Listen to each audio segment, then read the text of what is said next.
tignan mo tong gong to. Tignan mo ang gong to. Lahat tayo, pupusta ako. Meron tayong kinaiinisan o kinaiiritahang tao, pero hindi natin ma-unfriend o ma-unfollow kasi gusto rin nating pinapanood yung kairatahan natin. Yung, tignan mo tong gong to. Tignan mo ang gong to. Tingnan mo yung suot niya. Hindi natin na-unfollow yun. Meron akong ganun. Hindi ko na-unfollow. Gawa ko ng group. Sisend ko yun. Tignan mo to. SGC, Secret Group Chat. Yun! Ayan.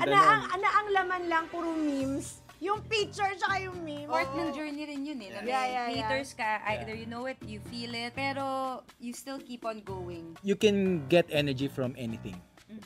But be careful kung anong energy gusto mong mangyari. Yan nga, meron tayong mga SGC, ganyan-ganyan. So, kailangan self-awareness na may natututunan ba ako dito o puro galit lang pero ang saya. Ang saya. Hindi ako nagmamalinis. Lahat tayo may ganyan. Meron ka bang na-feel na may proud sa'yo kasi genuine na proud or proud kasi may pangalan ka? Proud na proud ako sa'yo. Lagi kitang susubaybayan. Pero kitang-kita mo na uwi. Tayong grrr. Say What Podcast with G and Abby.